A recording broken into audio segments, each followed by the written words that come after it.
présentation? Bon, il faut à chaque fois balayer. Hein. Vous voyez, ça c'est une réalité de la commune de Malicounda. Il faut balayer on est dans la ville de Mbour. Alors qu'on a quitté Malicounda pour aller dans Malicounda. On a quitté la zone sud, on traverse Mbour pour aller dans la zone nord. Vous voyez, ça c'est les réalités de Malicounda. Maintenant, par rapport à la question de Ablaï qui me demande de me présenter, mon nom c'est Maguette Sen, maire de la commune de Malicounda. Auparavant, je suis fonctionnaire, je suis administrateur civil. Donc j'ai fait des études en droit, j'ai mon DIA en droit public. Donc voilà, donc j'ai fait le cycle B d'abord de l'ENAM. À ma sortie en 2003, j'ai été affecté au ministère des Finances, où j'ai exercé pendant 8 ans avant de retourner à l'ENAM pour faire le cycle A. Et là, je suis sorti administrateur civil, en même temps maire, parce que c'est à la même année où je suis sorti administrateur civil, au mois de mars, c'est au mois de juin que nous avons gagné les élections et que j'ai été élu maire au mois de juillet. Donc la politique, j'ai eu à faire la politique, hein, je l'avoue, mais c'était avant l'alternance en 1999. Donc lorsque Moustapha Niasse avait fait son appel, il m'avait séduit, je n'avais jamais fait la politique auparavant. J'étais dans l'AFP, donc je faisais partie des membres fondateurs. Bon, on a fait les élections de 2000 en soutenant Watt. On a fait les législatives en 2001.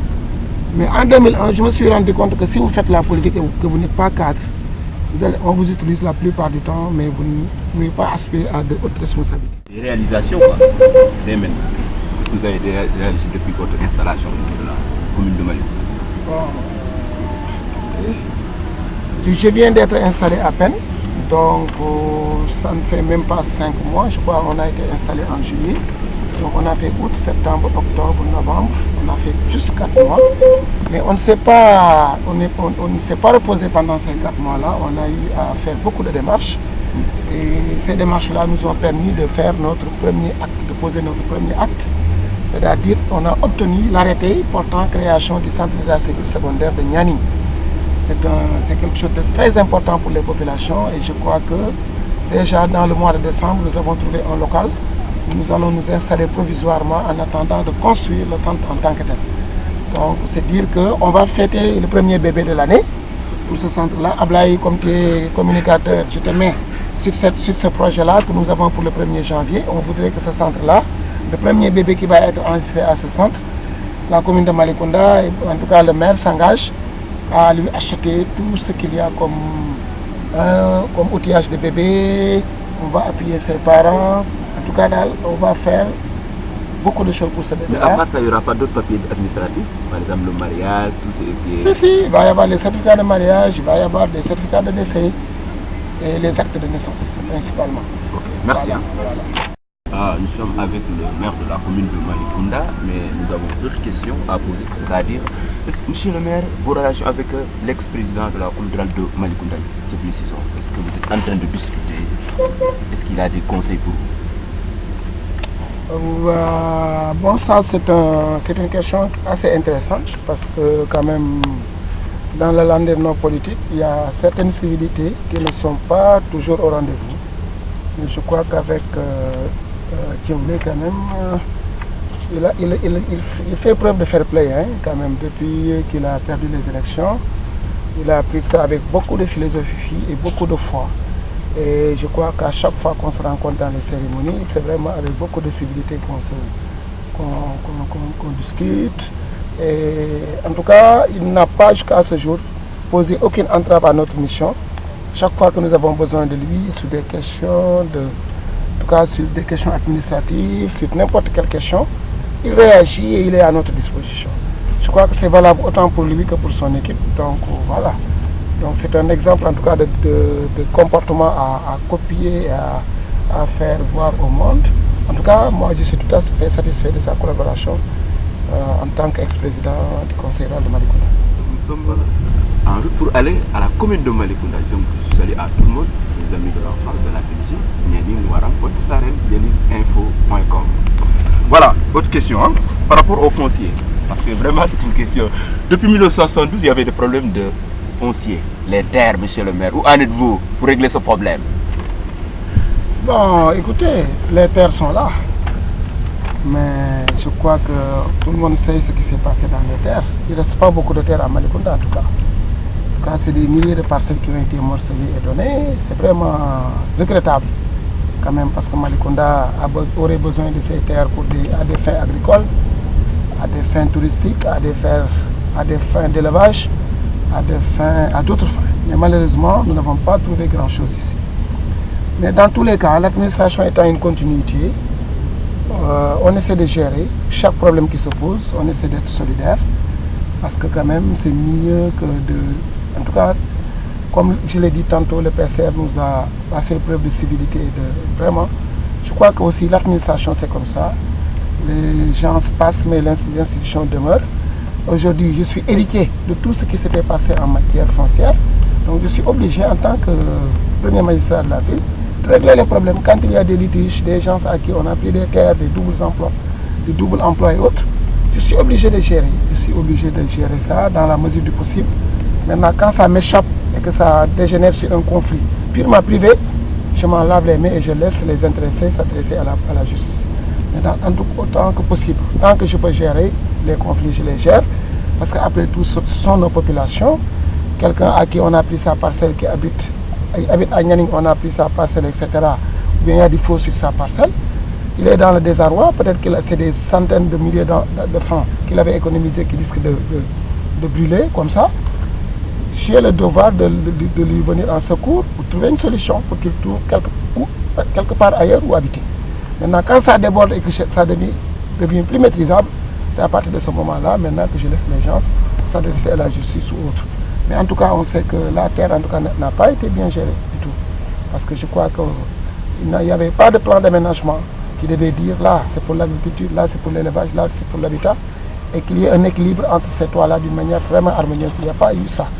Donc c'est regrettable, mais en tout cas on va essayer de gérer et de redresser parce qu'il nous reste encore un peu de terre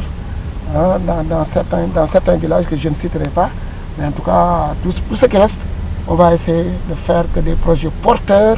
soient installés dans ces périmètres-là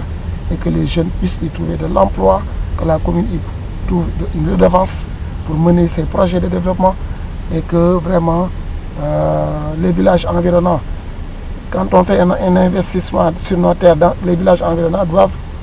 sentir qu'il y a un projet qu'on a installé dans leur terre en matière, je veux parler en matière scolaire, en matière de santé, en matière d'emploi des jeunes, tout ça. Quand on installe un projet dans un village, les villages environnants doivent se sentir dans ce projet-là et sentir que ce projet-là, c'est d'abord pour eux avant d'être pour l'investisseur. En tout cas, c'est notre nouvelle politique pour la gestion des terres et je crois que peut-être on pourra au moins se redresser. Commune de Malicounda, quel est votre programme par rapport au budget de 2015? Oui, par rapport au budget 2015, je crois que je l'ai dit hier, lors de la finale de la zone 7B. Je crois que notre politique en matière de sport, c'est d'abord de ne pas seulement subventionner un seul sport, c'est-à-dire le football. On avait l'habitude, en tout cas on a trouvé sur place que c'est seulement le football et peut-être les autres disciplines. Dans une très moindre mesure, dans une proportion très réduite, c'est seulement le football qui a été subventionné et les autres sports presque laissés en rate. Donc la première rectification qu'on va faire, c'est de faire de sorte que tous les sports soient équitablement subventionnés et appuyés. Donc ça veut dire que l'année prochaine, Inch'Allah, on ne va pas seulement appuyer le football, mais on va essayer de rehausser les subventions données aux clubs de rugby, aux clubs de basket, aux clubs qui font les arts martiaux, et aux lutteurs et à tout le monde. Donc ça, c'est la première réforme. Gérer tous les sports au même pied d'égalité. La deuxième réforme, ça va être, l'augmentation de la subvention dans le domaine du football. Parce qu'on sait, quoi qu'on dise quand même, le football est l'élément moteur, c'est la tête de file, quoi, si on peut ainsi s'exprimer, du sport dans la commune. Donc, on va essayer dans la mesure du possible de rehausser la subvention du football. En quoi faisant? En modulant. On va faire de la modulation, c'est-à-dire on va peut-être allouer un premier montant pour toutes les équipes au début des navétanes. Maintenant, on va garder d'autres subventions qui vont être allouées suivant le mérite des équipes. Si on va dans les navétanes, les équipes qui sont qualifiées en départemental Je crois, c'est mon avis, en tout cas, je crois que le conseil municipal peut-être y adhérera, parce que c'est le conseil municipal qui est compétent en dernier recours. Mais je crois que ce serait bon quand même qu'on puisse motiver ceux qui sont plus méritants. Par exemple, les équipes qui se qualifient en départemental, je crois qu'il serait bon qu'on alloue un montant qu'à ces équipes-là, qu'on garde une cagnotte,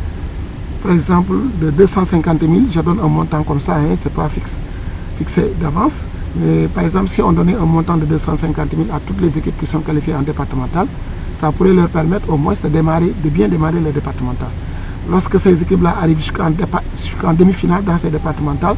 on alloue un autre montant pour les pousser davantage. Quand ces équipes-là arrivent en finale, on subventionne encore pour un autre montant. Donc je crois que si on module de cette façon la subvention, ça va pousser tout le monde à aller de l'avant et à porter le drapeau de Malicounda, du sport de Malicounda au niveau départemental. Donc je crois que ça va être notre politique dans le domaine du football. Mais dans les autres sports aussi, on va se battre pour qu'on ait des terrains de basket, par exemple. On sait qu'il y a une association en relation avec Pape Diop, l'association de la Belgique en relation avec Pape Diop, qui nous a sollicité pour un terrain de basket. Bon, on voit que l'espace dont ils ont besoin, on aura du mal à le trouver à Nianing, parce qu'ils ont besoin au moins de 2 hectares. Bon, on va essayer de voir. Je crois que ça ne sera pas possible peut-être à Nianing, mais on va voir du côté de Pointe de Sarène, du côté de Gagnabougou. En tout cas, si on peut trouver un terrain fonctionnel et accessible, on va essayer de voir comment le mettre à la disposition de cette association pour qu'elle puisse construire un terrain de basket fonctionnel.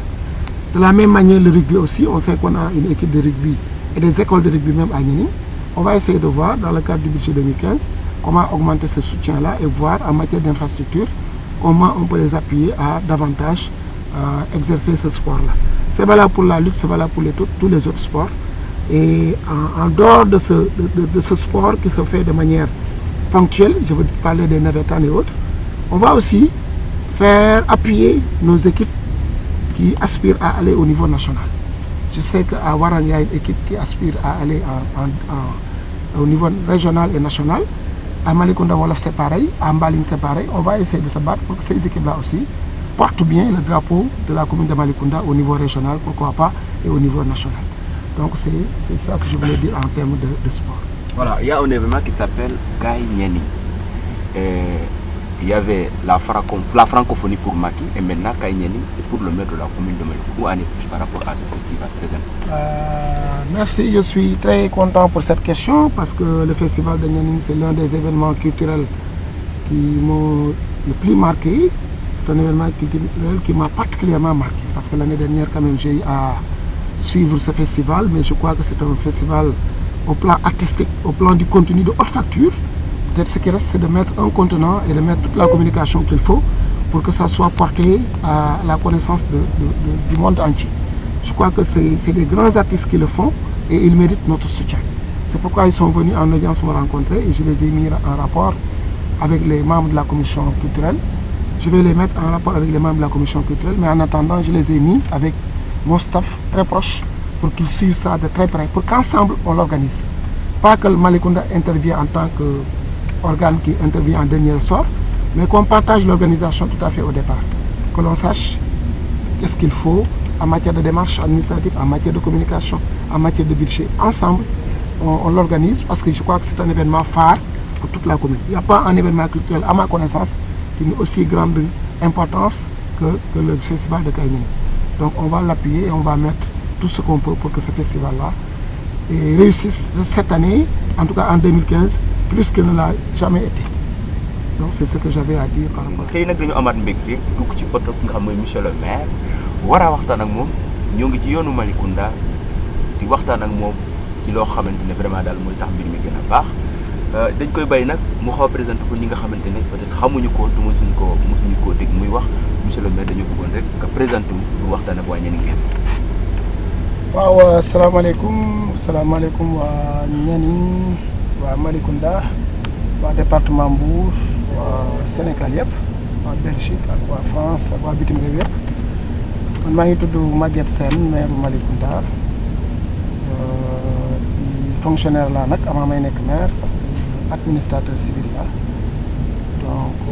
fii la mais nekk maire Malicounda élection 2014 yi population bi def seen confiance ci man dama ma maire Malicounda ma leen di ñaan ñoom ñëpp nañ ma ñaanal parce que yàlla rek moo man mënuma dara xawma dara waaye nag ñoom ñëpp buñ ci jàppee ñaanal ma jàpp ci liggéey bi li ñu mébét pour Malicounda mën nañ ko am mën nañ ci réussir asalaamaaleykum. nag mooy waxtaan bi monsieur le maire comme nuñ ko waxee ci nasaraan tey ñoo ngi ànd ak moom di dem Malicounda parce que instant bi nii tey laata la jour samedi dina am ñoo xam ne leen recevoir tey monsieur le maire ñu bëgg ko mu wax ñu daal tey dëpp bi nga xamante ne def na la ci boppu mairie bi lan ngeen loo xam tey def ngeen ko. waaw li ñu def mënaguñoo wax lu bari lu ñu def parce que suñu budget daanaka voté guñ ko dañ doon soox rek ci budget bi passé waaye li ma xam mooy en tout cas ren fexe nañu ba CM yu bari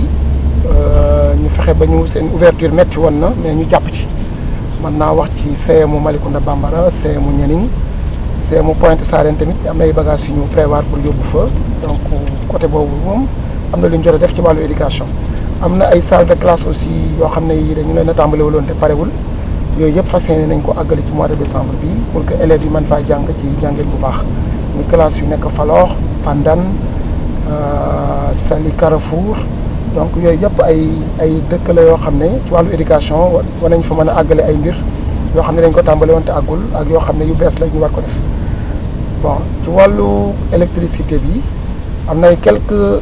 réalisation yu ñu def quand même parce que bi ñu ñëwee on avait vu que dañoo gisoon ne Malicounda village yu mag yi nga xam ne am nañ courant yëpp leen demoon ñu ci bari boo leen laajee dañ naan la ñetti at a ngi nii suñu lampe bii nekk suñu koñu kër tàkkul ci tabaski bi approché nag on a dit que vraiment loolu li gën a élémentaire la nañ jënd ay ampoule changé lépp luy lampe lu nekk biir Malicounda donc changé nañu ampoule yëpp te du am na yenn dëkk yu lëndëmoon tamit renforcé nañu lampe yi fa nekkoon en tant que tel donc du ñu yem ci loolu parce que dina am benn programme bu ndaw rek boo xam ne bii ci liñ fi fekkoon ci crédit lañ ko bëgg a def bëgg nañ yenn dëkk yi rek fu mel ni Gurel comme courant ba taal nañ ko ñu yokk ko ba mu àgg ci yenn dëkk yi fu mel ni quartier Kër Xaadim benn quartier bu nekk Mbaling bu xam dafa enclavé ak Malicounda Ngogom ci benn juma bu xawoon na sori dëkk bi ñu war fa àggale courant bi ak fu mel ni am na beneen dëkk bu ma fàtte je crois que daal c'est dans 4 villages yoo xam ne yi ak Saly Carrefour bi tamit voilà exactement mooy 4e bi am na fi benn quartier boo xam ne population yi defoon nañ seen effort ba dajale woon 2 millions mais je crois que matuloon donc ñun ñoo war a àggale courant bi foofu ba waa dëkk koñ ba mën a jot courant bi donc loolu de ñamal bu ndaw la ci 2015 dañoo bëgg def programme bu mag ci wàllu extension réseau électrique bëgg nañ ci def entre 40 à 50 millions yoo xam ne extension réseau bi la ci dëkk yi am courant commencé ci Malicounda Séeréer Malicounda Wolof Malicounda Bambara ci Mbaling ci Warang ci Nianing ci Pointe Sarène dëkk yëpp yi nga xam ne am na courant bëgg nañ fi courant ba nekkoon ñu fexe koñ yëpp daj waaw def nañ évaluation bi mais yaakaar nañ ne avec 40 à 50 millions war nañ cee mën a def lu bari même bu dul daj tamit 80% ci loolu war nañ ko mën a réaliser loolu yaakaar naa mooy suñu programme phare en 2015 waaye bi ñu fi toogee léegi tamit parce que lépp rek réalisation nekkul rek xaalis nekkul rek ay infrastructure waaye tamit am na yenn démarche administrative yoo xam ne ñoo ëpp solo sax xaalis ñoo ëpp solo sax investissement loolu bokk na ci benn centre d'état civil boo xam ne population zone sud Malicounda yàggoon nañ ko joytu seen doom yi bu ñu ko doon déclaré dañuy def waxoon ngeen sànq ci reportage bi bu ñu jógee Mbaling ak léegi nga jege waxtu ñoo ngi traversé biir Mbour embouteillage yi waaw imaginel baykat bu amul dara man maa ngi dugg ci sama oto paasuma imaginel baykat bu waroon a paas wàcc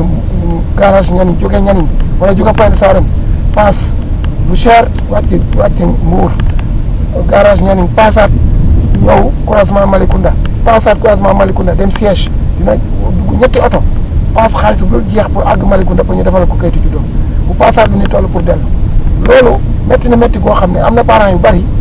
bu ñu amul conscience ci lan la kayitu juddu tekki ci seen doom rek mën nañ ko négliger ba loolu moo waral tey xale yu bari ci zone bale amuñu kayitu juddu dañuy dem ba CM2 war a def examen duñ ko mën a def ñu leen di dàq seen jàng di yàqu ci loolu donc loolu nekkoon lu métti woon zone sud ñu ne woon daal lii moom bu ñu accès suñu premier acte bi ñuy def mooy ñu fexe créer centre d'état civil bu jegee goxu Nianing Mbaling Warang Pointe Sarène ak Mbouleem ak Gagna pour que population yooyu bu ñu soxlaatee kayitu juddu soxlaatul ñuy gurguri ba fii mais foofu la ñuy yem rek. lu ñuy yitteeloon la yàlla def nag ñu def ci ay démarches sama première lettre bi ma njëkk a signé ci sama loxo lettre buy demandé au ministre. salaamaaleykum jàmm rek lettre buy doon demandé au ministre des collectivités locales pour mu créer ñu centre boobu la mooy première lettre ma signé. Ibrahima ça va na ngeen def ça va alhamdulilah. Donc première lettre bi ma signé lettre boobu la lettre bu doon demandé à ce que le ministre des collectivités locales mu créer ñu centre boobu parce que xam ngeen ne ministre rek moo mën a créer loolu. Donc yàlla def na ñu def démarche yi conseil municipal bi tamit validé ko ba asalaamaaleykum na ngeen def ça va alhamdulilah. asalaamaaleykum. ñu leen di fàttali ñoo ngi Malicounda maire a ngi nii di nuyu askan wi. mu nekk sa Malicounda Bambara la waaw Malicounda Bambara. fi nga xam ne ex président de la DECODE muy nuyu gars yi nii. li ma leen di wax rek mooy ci état civil ba léegi bëgg nañu leer parce que ñu bëri dañoo foog ne kay juddu kese la te dégg naa ne yeneen dañ ko ci war a def comme loolu lan la monsieur le maire ñu bëgg koo xam. waaw mu nekk loo xam ne gars yi laaj na toujours ñoo ngi fi nga xam ne nag mooy monsieur le maire de la commune de Malicounda di Maguette Sène ñi nga xam ne ñoo ngi seetaan parce que ñoo ngi woon ci côté état civil bi te état civil bi dañ ci def leneen mel ni certificat de mariage dina am aussi li ñuy wax certificat de décès loolu yëpp da ciy am ci état civil je crois que maître na ko gën a leeral nit ñoo xam ne affaire du mbirum kayitu juddu kese. waaw du kayitu juddu kese parce que wax centre d'état civil wax mariage wax décès donc lépp lu jëm ci acte d'état civil rek centre boobu dina compétent pour délivrer ko waaw loolu daal centre la daal boo xam ne daal wax dëgg yàlla ñun soxla woon nañ ko te je crois que yàlla suturaal nañu ba arrêté bi génn na local bi ñu ko war a tabax tamit gis nañ ko def nañ devis bi li ci des mooy ñu soumettre ko conseil municipal bu 2015 ñu tabax ko kooku tamit bokk nañ ci suñu programme phare bu 2015 yi incha allah ñoo ngi ñaan yàlla nañ ci yàlla suturaal mais li ma bëgg a wax foofu daal mooy décembre bi incha allah am luye nañ benn local à peine mooy benn local la bu tudd à peine ñaniñ ci kaw tali bi lañ ko bëgg a def en attendant ñuy construire décembre bi bëgg nañ ko réhabiliter ba mu baax ba nga xam ne officier d'état civil ba fa nekk muy adjoint au maire te dëkk ñaniñ moom lañ fa bëgg a yóbbu bu soobee yàlla boole ko équipe boo xam ne bii képp ko soxlaati kayitu juddu ci diggante Mbaaliñ ba Pointe Sarène diggante ñaaniñ ba Mbuleem Gañaa Bugul suñ ci mbaadaan pël ak séeréer zone sud Malicounda yëpp kenn dootul ñëwati fii Malicounda mais da ngay yem fële réglé fa lépp te loolu état civil bi rek moo ñëwagul mais bëgg nañ ci yeneen i démarche tamit ñu xool nu ñuy délocaliser yenn démarches yi ba nga xam ne ku ko soxlaati jaratul ngay déplacé wu di sonn di ñëw fii mais dañ la koy rapproché donc je crois que bu ñu nee collectivité locale mooy gestion bu jegee population yi gestion nag bu ñu ko jël ne dañoo bëgg mu jegee population yi ba pare muy doon bu leen di soriwaat donc ci loolu rek dañ ko defee defuñ ko pour beddeeku defuñ ko pour lenn mais dañ ko def rek pour que daal wàññi coono askan bi loolu daal laa amoon ci centre d'état civil. ñu dem nag ci question boo xamante ne ñu bëri ñoom ñu seetaan bëgg nañ ko fii ba bitim réew mooy problème mu suuf si ndax suuf si ki fi nekkoon président fi njëkk nag amoon na jafe-jafe ak population bi ñoo xam ne ñu fa mer ci délégation spéciale jaar na fi aussi Ousmane Gueye jaar na fi jël soxla jaar tey monsieur le maire tey foo mën a taxaw ba population bi parce que ñi ci gën a bëri ñi nekkoon ñoo xam dañ leen a fal problème boobu moo tax population bi merel leen monsieur le maire foo taxaw ci loolu parce que laa doon naa la ko ci français. waaw wàllu suuf si sax balaa ma ci wax di ma may ma duggaat tuuti ci réalisation yi waaw parce que di ma mayaat tuuti ma wax ci réalisation yi parce que am na quand même ay démarches yu bëri yu ñu jot a def ci 2014 bi yoo xam ne yii résultats yi 2015 lañ koy gis muy fii ñu toll nii dama bëgg nga filmel jumaa ji xam nga lii mooy jumaawu Karfa Bougou fii mooy Malicounda Bambara lii mooy jumaawu Karfa Bougou fii ci Malicounda la bokk xoolal fii côté gauche bi fii nii côté gauche bi am nañ fi ñaari projet phare fii nii am nañ fi ñaari grand projet phare projet yooyu c'est yàlla bëri waaw am nañ fi ñaari projet phare bi ci njëkk mooy fii nii ci mango yi nii le ministre des collectivités locales daf ñu koy war a defal benn centre socio-culturel boo xam ne bi R+ dans lay dox centre de formation bu mag la xam ne dina am un centre de formation pour les femmes dina am ay salle de réunion dina am ay salle de formation dina am lu bëree donc fii lañ ko bëgg a def lancé nañ appel d'offre bi nee nañ maintenant choisir début janvier benn date pour ñu ñëw poser première pierre bi investissement au montant wu 100 millions la boo xam ne bii nguur gi moo ñu ko jàppale xam nga loolu mooy intérêt wu nga nekk ci parti bu ànd ak nguur déjà loolu dañoo ñëw rek ministre bi accordé ñu ko fii lañ ko war a def boo xam ne fii mbooleem kuy jigéen ci zone bi ñu fi mën di daje bu ñuy defati alphabétisation bu ñuy defati formation des femmes ñu mën ko fay def jeunes yi bu ñu dee def ay rencontre ñu mën ko fay def donc ça va être benn infrastructure bu am solo boobu tamit def nañ démarche yi ci 2014 yi bañ accordé ñu ko ci 2015 bi lañ ko bëgg a poser première pierre ci mois de janvier. xam nga fii ma lay waxaat nii ci haute tension bi ci wetu centrale bii bu centrale wu Malicounda wala fii tamit am nañ fi benn projet bu ñu waxtaan ak ay partenaires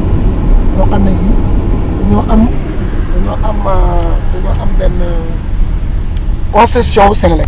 Sénélec daf leen a defal concession 25 ans pour ñu koy jaay énergie ñoom énergie solaire la ñu war a def fii dañ leen fee war a jox 100 hectares yoo xam ne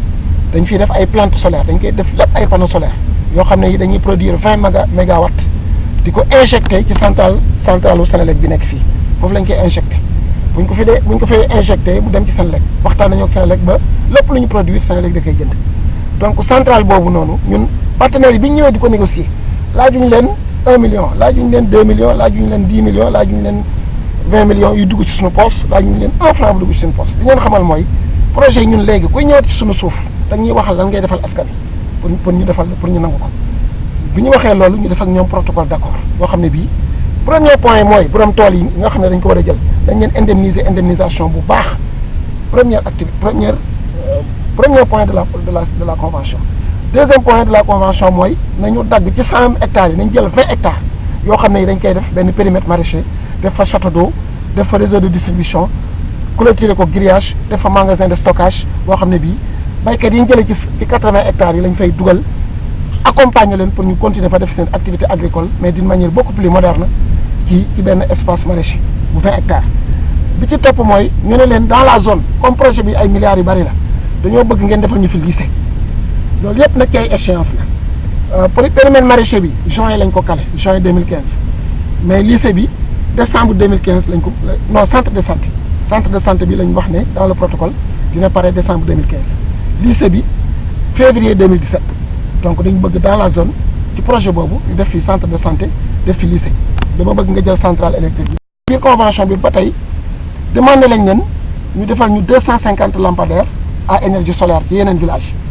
loolu tamit nangu nañ ko ci biir convention bi nanguwaat nañ yoon bii ñu jaar diggante croisement Malicounda ba siège fii ñu jaar nii dañ leen ne chaque année dañ def ci contrat bi ne ñoom dañ ko entretenir annuellement pour que camp yi fii nekk mu bañati am ak ci convention bi ba tey demandé nañ leen ne ñun en tant que commune dañoo bëgg a dugg ci capitalu entreprise bi donc on a négocié très serré pendant des jours mais ils ont accepté pour que ñu dugg ci capitalu entreprise bi pour 5% du capital xam nga loolu sur 25 ans lépp milliard boo xam ne bii entreprise bi gagné ne ko Malicounda da ci amaat ay redevance te bokkul ak impôts yi nga xam ne centrale boobu loolu dina ko fayaat Malicounda donc ñu gagné ci plusieurs fois donc loolu daal mooy suñu politique en matière d' investissement suñu suuf yi daal dañoo bëgg garder ko investisseur bu ñëw ñu tegal la ay cahier des charges ne la lii ak lii boo ko mënee defal population yi nga jël boo mënul nga dem donc loolu laa bëggoon a wax. est-ce que gars yaa ngi fay fi mu nekk nii. li nga xam mooy mutation est-ce que gars yaa ngi fay. waaw léegi wàllu terre yi nga xam ne moom la ma posé woon. gestion des terres. bu soobee yàlla dinañ ko xool nu ñu koy defee ba mu gën a rafet. fekk nañ fi nag suuf si daanaka li ci des bareetul mais li fi des ak néew comme li ma wax léegi ci projet bi ma tudd noonu lañ ko bëgg di gérer espace bi ci nekk dinañ fexe daal di garder ko aar ko ba projet bu am solo bu ñëwee ñu installé ko fa population bi gis ci seen bopp li fi des bariwul waaye bu ñu ko gérer bu baax population yi mën nañ cee gis seen bopp ba duñ ko sax gën a donc wàllu gestion des terres moom loolu rek moo ci suñu politique bu bees bon léegi ndax nit ñaa ngi fay mutation kenn waxatu ko parce que mutation yi dañoo cheroon mutation yi 300000 Mbaling Warang Nianing Pointe Sarène pour nga miti fa woon kër 300000 la woon mais ñëpp xam nañ ne nit ñi daawuñu ko fay ay fayu suuf la daan doon rek bu daawul dugg ci benn kees bi ñu ñëwee nag ñu ne loolu dafa cher parce que salaamaaleykum ndoy na ngeen def ça va alhamdulilah jàmm rek bi ñu ñëwee xam ne loolu dafa élevé ñu ne nañ koo wàcce ba nit ñi mën koo fay parce que ñun entre juillet août septembre ba septembre gis nañ ne zone bële kenn fayu ci mutation parce que ñëpp xam nañ ne 300000 yi bu ñu ko doon fay yoon kenn du ko fay mais donc ñu ne lii c'est pas réaliste nañ ko indi 150000 pour nit ñi di ko mën a fay. tey jii li ñuy def ci recette en matière de mutation li ñuy def ci recette dafay àgg 6 à 7 millions par mois. léegi 6 à 7 millions par mois kooku multiplié ko par 12 mois. waaw loolu xaalis la. dogguma la nag loolu mus fi am. waaw mus fi am dogguma la mais balaa ñuy dugg parce que léegi ñu egg si mais balaa ñuy dugg mooy budget bi mu ngi doon def ay 360 millions est-ce que xalaat ngeen tey lu double quoi. non budget bi ñu ñëwee effectivement nekkuloon 360 millions mais 600 millions la daan doon 600 millions la woon daaw ren par exemple 2014 bi mais li ñu réalisé àggul sax 300 millions donc ay budget la yoo xam ne peut-être dañ ko doon gonfler mais amuloon réalité dañ daan def budget prévisionnel 600 millions mais réalité recouvrement bi ay 300 millions la. voilà donc loolu nag dinañ ko corriger ñun dinañ fexe ba bu déwénee incha allah bu ñu maintenir budget bi 600 millions gën ngaa néew ñu recouvrer ba 500 millions ba teg dara loolu mooy suñu objectif 2015 mais bëgg nañ balaa 5 ans yi di jeex ñu jéem a àgg ba 1 milliard ñu yóbbu budget bi 1 milliard nekkul 1 milliard nag fictif mais 1 milliard bu réel 1 milliard boo xam ne dañ ko bëgg a recouvrer loolu mooy suñu objectif loolu nag service impôts yi ñoo ngi ci mën a jàppale population bi ñoo ngi ci mën a jàppale waaye tamit imaginer ay projet comme yi ma wax léegi créer ba entreprise ñëw installé wu ci sa dëkk nga ne damay dugg ci capital bi donc fin d'année buy séddalee dividende yi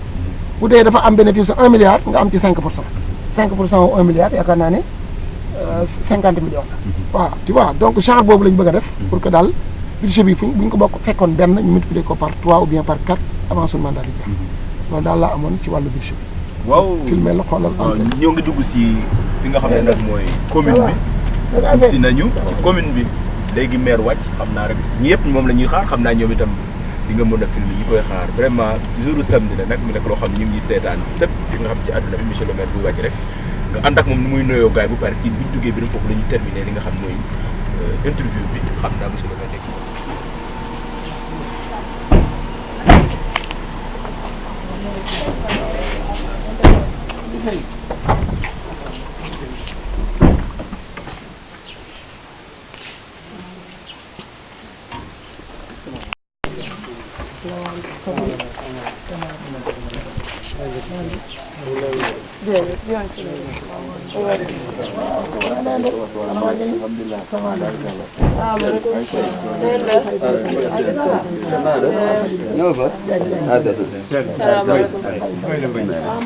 ah na ngeen def Ngom naa def Mbaye Sarr Sarr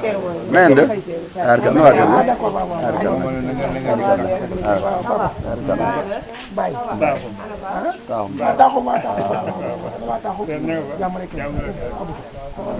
magat na nga def ana waa kër ga ana góor ga ba taw bal leen ci xaar bi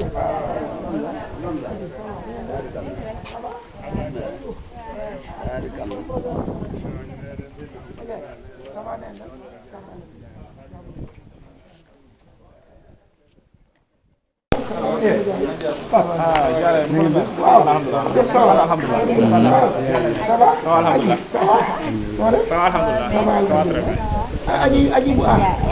moom la tey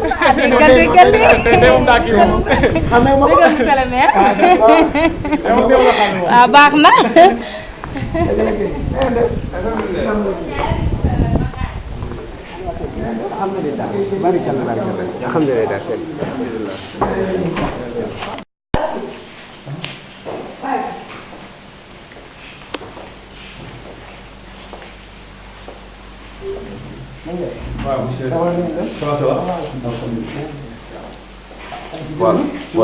voilà léegi toujours dugg si nañu nag fi nga xamante ne nag mooy bureau monsieur le maire fii ñi nga xam ñoom ñu seetaan fépp ci àdduna bi ci Njariñ Info monsieur le maire egsi nañu ak moom Malicounda ñu nag yoon bu neex waxtaan bu neex xam naa gars yi question yu bëri laaj nañ ko fi mu nekk nii dañu bëgg a terminer rek parce que dafa war a ñi taxaw ñu doon noyu yëpp ñooñu ñi nga xamante ni ñoo koy xaar fii pour mu waxtaan ak ñoom kii mooy monsieur le maire bu Malicounda gis nga waxtaan bi nga xam ne waxtaan ko expliqué ko léegi nag bu toogee rek dafa am question yoo xam ne moom lañ ko laajoon ci faratu laajoon ko ci côté culture bi ak sport bi mu wax ci tuuti rek après ñu def li nga xam ne nag mooy tëj émission bi kon bu ko defee rek toujours ñu toog waxtaan ak moom fi nga xamante ne mooy bureau ñoom fi nga xamante ne mooy bureau nag toujours Ablaye Diagne leen wax nag Njariñ Info buñ ko créé ba léegi ñu ci gën a bëri dama leen di nuyu waa bitim rek parce que nee na vraiment rafetlu nañ ko li nga xam ñoo ngi koy wone mu nekk site boo xam ne ñeen la fi nekkal muy Njariñ Info.com ñi nga xam ñoo ngi seetaan partout dans le monde te xam ne tourisme lañu dëkkum tourisme la donc Malicounda am na tourisme Pointe Sarène fépp foo xamante ne mu nga fa xam naa ci côté boobu itam bu ci xejee rek moom itam dina ci xejal mu nekk loo xam ne toujours saa su ne di bëgg gars yi di nuyu gars yi di nuyu waa Alba Production di nuyu caméraman ñëpp ñi ciy liggéey ci site boobu nga xamante ne vraiment ñëpp a ngi koy seetaan mu nekk loo xam ne parce que instant bi ni presse en ligne dafa am solo képp koo xamante ne yaa ngi ñuy xool nga xam ne nag monsieur le maire ñoo ngi koy jaajëfal le fait que nag mu accordé Njariñ Info li nga xam ne mooy interview bi mu nekk loo xam ne daal toujours loolu la ñu mën a wax ndax nag vraiment ñun li ñuy bëgg mooy joxe information waaye jox ko ki nga xamante ne autorité yi maa ngi leen koy wax comme ni ma ko waxee woon ñoom seen biir ak ñoom Djib Sarr gars yi nañu ubbi seen téléphone yi di wax ak presse bi parce que lépp loo xam ne yaa ngi koy liggéey te feeñul day nekk loo xam ne jëm toujours nag Nianing info ñoo ngi fi nga xam ne mooy ci kii bi yaakaar naa ne waaye ji egg si léegi moom itam ñoo ngi koy nuyu bu baax a baax ndax moom itam yàgg na fi di fi liggéey ñoo ngi koy nuyu bu baax a baax di nuyu gars yi xam naa monsieur le maire bu ñu préparé ñoo ngi fi toujours di leen waxal ni nag benn affaire rek laa leen di wax mooy nit ki li ci gën a am solo ci moom mooy ubbeeku bi nekk ak askan ak sport. ok waaw. voilà donc merci beaucoup Ablaye donc agsi nañu ci jàmm ñoo ngi sant yàlla ci bureau bi nii donc je crois que sport bi boo ko waxee dina domaine bu ma intéressé la parce que je crois que démb rek la ñu présider finale zone 7B demee incha allah la ñuy présider finale zone 7A donc muy lu am solo parce que activité de jeunesse activité sportive dafa am solo parce que jeunes yi tamit on dit toujours un esprit sain dans un corps sain donc jeunes yi mënuñu ànd ak seen cawarte liggéey bi Sénégal soxla ci ñoom mënuñu ko def mënuñu tàggatuñ seen yaram ba ànd ak seen xel donc je crois que loolu dafa am solo boo xam ne sport bi incha allah am na fu ñu ko fekk am na fu ñu ko bëgg a yóbbu bëgg nañu en tout cas accompagner sport bi waaye tamit ñu équilibré waat tuuti ci ni ñuy jàppale sport bi gis nañ ne football bi la ñuy gën a jàpp que yeneen secteurs yi alors que yeneen secteurs yi am na solo notamment basket bi xam nañ ne am nañ ay nit ñu volonté yi ay association belge notamment yu ànd ak Pape Diop ak ñeneen ñoo xam ne ñi am nañ yéene def lu bari ci wàllu basket donc basket war nañ ci mën a jàpp rugby bi tamit ku mel ni Albouri Diop ak seen école rugby bi nekk Nianing ak seen équipe rugby même bi nekk Nianing nga xam ne niveau national la war nañ leen mën a jàppale ba ñu fees comme ligue bi bariwul ñu koy def Sénégal pourquoi pas Malicounda turam siiw ci rugby war na mën a nekk Nianing tamit turam siiw ci rugby war na mën a nekk donc sport aussi noonu la da ngay xool ay créneaux yoo xam ne boo fa appuyer surtout dina feeñ dina des mën nga appuyer fa donc je crois que dootuñu yemale rek jàppale bi ci sport ci football bi c'est vrai que ñu ne daan nañ jàppale ñëpp mais dinañ ko gën a daal équilibré ba nga xam ne basket bi dinañ ci jàpp nañ ci war a jàppe rugby bi noonu ligue bi maanaam bëre bi noonu ak arts martiaux yeeg yeneen sport yëpp daal yëpp daal lañ bëgg a jàppale de manière équitable dans tous les cas tamit football moom ñëpp xam nañ ne ñëpp ci jeunes yi football moom lañ gën a def donc c'est fait football moom dina toujours am faveur ci jàppale yi par rapport ak yeneen mais ni ñu defoon maa xam ne dañu laissé woon en rade yeneen yi jàpp football rek loolu lañ bëgg arrêté fexe équilibré ba domaine yëpp ñu ciy jàpp donc football bi incha allah bu déwénee am nañ envie am nañ ambition 2015 pour que suñu subvention bi ñuy def modulé ko wax naa ko démb ci final bi ba nga xam ne au départ on va faire benn subvention boo xam ne équipe yëpp koy bokk benn cagnotte boo xam ne bii équipe yëpp koy bokk comme ni ñuy def ni chaque année mais nan réservé aussi yeneen i cagnotte yoo xam ne yi équipe bii dem départemental yi qualifié départemental ñu alloué leen benn somme à part pour motiver leen pour nit ñi xam ne tamit mérite dañ ko war a récompenser donc équipe yi dem départemental ñu réservé leen benn cagnotte pour que bu ñu demee départemental ñu représenté dignement Malicounda